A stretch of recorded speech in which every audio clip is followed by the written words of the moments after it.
What's going on, Hot Rodders? We are back today for hopefully the wrap up on the front suspension, the underslung suspension for the Sweet Tea. Ran out of wire the other day, tacking it all together, and had to make a run down to the local supply store. It's been a day or two. Had some time to understand what I did wrong, what I did right, and where we go from here. Let's take you along for the ride. For those of you that did not see the first video of this build series, we're running an underslung suspension for the front on the Tea bucket. I started calling it the Sweet Tea in the hopes that it does come out pretty sweet. So far, I had a couple guys have some feedback of not sure that it's going to work, but it looks cool. One of the things that happened was I realized I forgot the plate for the U-bolts come up through the axle, hold the leaf springs down. Kind of important, even during mock-up. Granted, the frame does hold the leaf springs down, but if we start moving this thing around in here or out into the driveway to get room for anything else, we're going to have some bad times. So with that in mind, let me take you up closer and see what we got going on. What I was able to get done just the other day was front shackles, those perches, and the rear hangers tacked in ever so slightly. Now this was a good indicator of how this was going to ride, or how it should ride. Some people think this is probably crazy. I just think it's cool. I think it's probably outdated for a reason. So I realized a couple things. One, the old flex sealed white walls don't hold air as well as they used to. Two, when manufacturers went away from the really large rim, long spoke, and small, I don't know, kind of like bicycle tire style of the teens and early 20s, we got thicker sidewalls. Okay?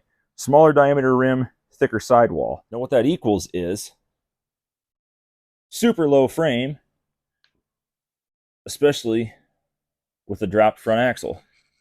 So if you're following along, bigger wheels, smaller tires, low frame is okay. Smaller rim, fatter tires, lower frame, not okay. There's something called a scrub line.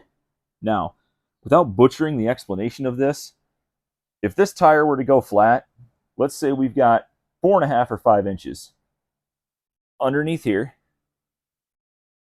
where the bottom of the tire hits the ground, to where the rim would make contact with the ground if this went flat. Does anybody happen to see a problem here of what would make contact with the ground before the rim? Yeah, the entire frame. And in an effort to not try and pole vault like I'm in the Olympic tryouts, this shouldn't work. Get our handy dandy drawing. Let's call this the ground. Let's say this is our rim and this is our tire. The distance from the rim to the ground, let's just call that right now 5 inches. Our frame sits 3 inches off the ground.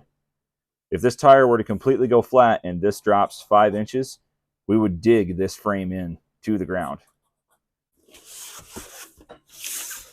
Now, if we were to make this tire, let's just say 3 inches thick on the sidewall, and our frame sits 3.5 inches off the ground, if we were to get a flat, we would still have this little bit of buffer right here if this tire were to contact the ground before the frame would dig in and send us ass over elbows. We'll make this a big old nasty 20-inch rim and a really thin rubber band worth of sidewall. Seems like it should work, right? I think our next step will be finish tacking in that front cross member. I don't know if you'd call it a bumper, but I wanted to gusset underneath our hanger, only because welding just up one side and down the other doesn't seem like it'd be the strongest. So we'll buzz all the way around this guy, underneath, in front, the inside, both sides. And then we'll kind of take inventory of where we go from here. I think the next is going to be replacing the bushings in here. These are nylon right now. I've got steel. We'll have to press the shackles themselves onto the splines for the bolts, send U-bolts up and through, lay pad down. I think I have to actually drill out those holes just slightly bigger or bend my U-bolts a little bit. This is one of those times where we just go ahead and do and hope for the best.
This is also your quick reminder that your leaf springs, when sitting on here, need to have a shim back here on your pad. That's how you adjust the caster of the axle.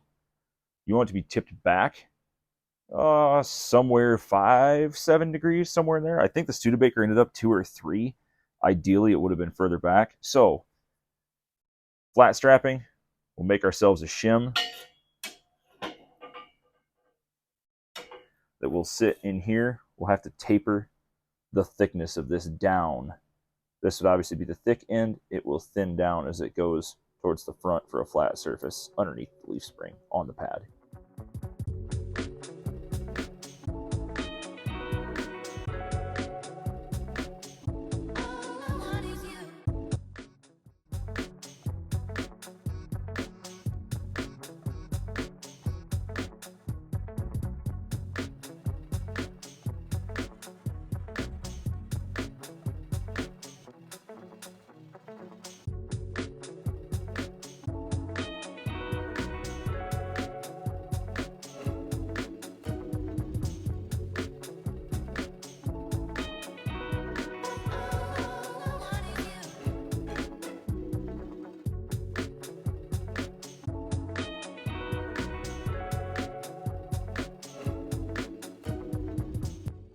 And with the magic of editing and a few swear words and laying my arm across one warm weld down here, we have both front leaf springs in, U-bolts snug, not tight, just snug for now.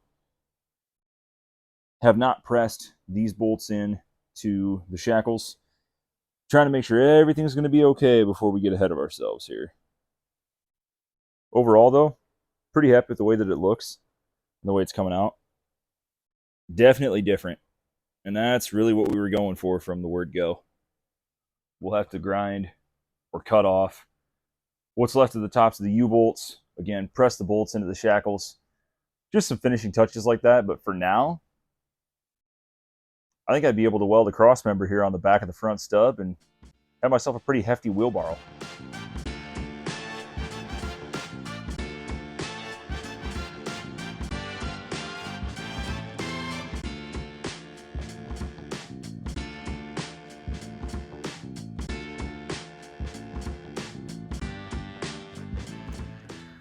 I think we're going to call it a day. This took a lot longer than I expected. Mock up, tear down, mock up again. And I didn't bother showing all of it because sometimes that's a little boring. Just know that this is the last time it comes apart. I shouldn't have said that. It's time to go home. Catch you guys on the next one.